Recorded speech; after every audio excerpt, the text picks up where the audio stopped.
Hello, kids.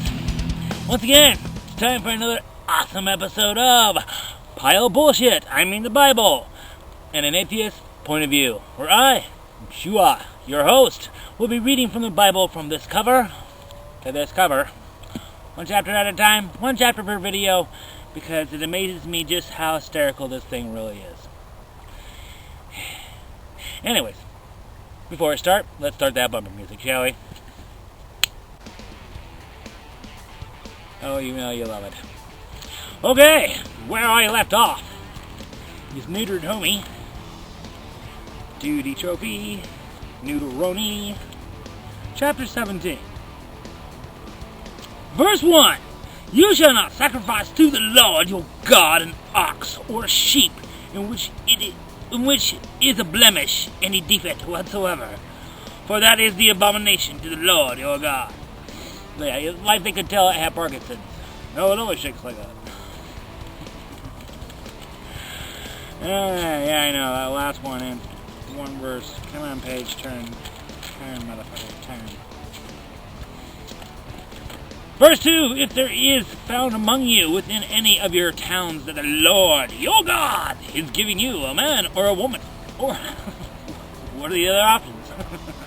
A man or a woman who does what is evil in the sight of the Lord your God. Masturbation. In transgression his covenant.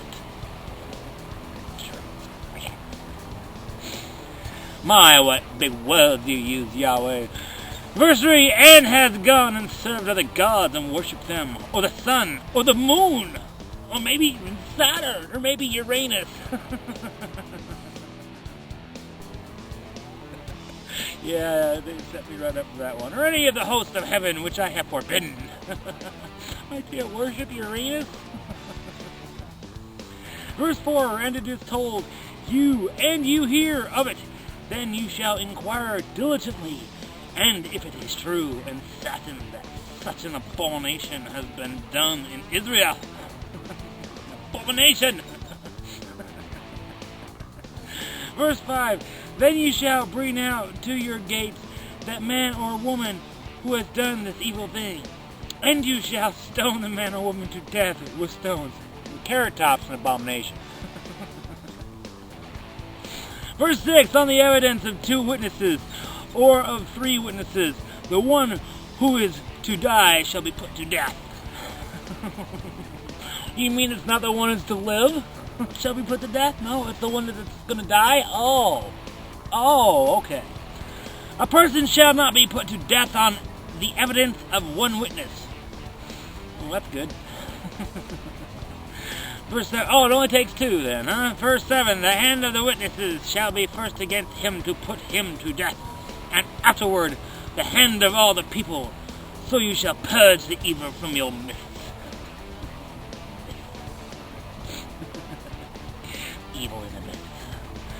Verse 8, if any case arises requiring decision between one kind of homicide and another.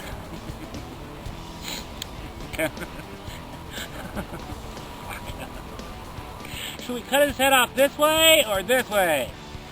One kind of legal right and another, or one kind of assault and another, any case, within your towns that is too difficult for you, then it shall arise and go up to the place that the Lord your God will choose, and he'll be there waiting. Verse 9, and you shall come to the Levitical priests. Okay, yeah. Get the altar boys away! And to the judge who is in office in those days, and you shall consult them, and they shall declare to you the decision. Alright, well, what is it? Fuck! I can't stand the suspense! We're gonna tell you the decision. Don't you want to know what it is? Verse 10, then you shall do according to what they declare to you from that place that the Lord will choose. He's pointing behind door number 3. And you shall be careful to do according to all that they direct you.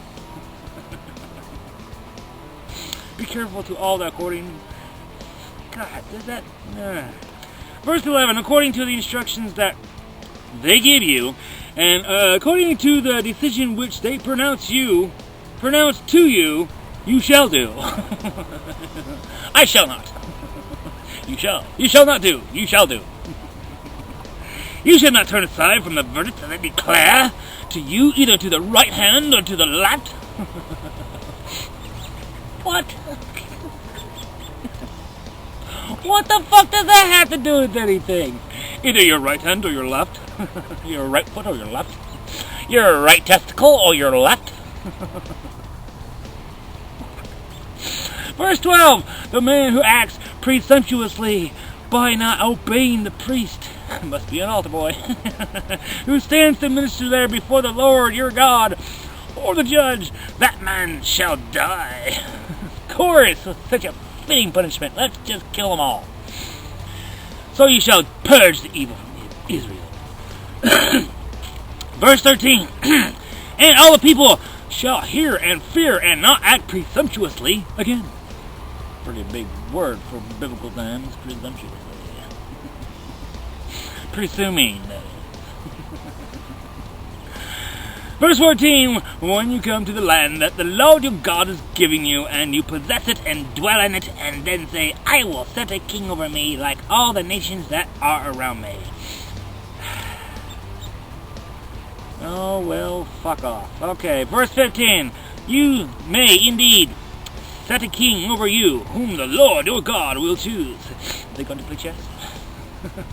How about a pawn? How about a rook and a knight? From among you, your brothers, you shall set as king over you. You may not put a foreigner over you, who is not your brother. Damn foreigners. God, why do you gotta hate foreigners so much? After all, you made them. Verse 16, only he must not acquire many horses for himself, or cause the people to return to Egypt in order to acquire many horses, since the Lord has said to you, you shall never return that way again. I don't care if it is the shortest way, it's the easy way to go. You're going around the mountain 3 times farther, and it'll take you 4 times longer. Verse 17, and he shall not acquire many wives for himself. Yeah, Joseph Smith definitely didn't use the Bible much, did he? Lest his heart turn away, nor shall he acquire for himself excessive silver and gold and hookers. Verse 18, and when he sits on the throne in his kingdom, he shall write for himself in the book a copy of this law, approved by the Levitical priests. Baby raping bastards. Verse 19, and it shall be with him, and he shall read in it all the days of his life, that he may learn to fear the Lord his God by keeping all the words of his law and his statutes and doing them. Fuck. Verse 20, that his heart may not be lifted up above his brothers, and that they may not turn aside from the commandments, either to the right hand or to the left, so that they continue long in his kingdom, he and his children in Israel. Nailed the bike. Well, kids, once again, this has been the Bible and an atheist point of view, and I'm Shua.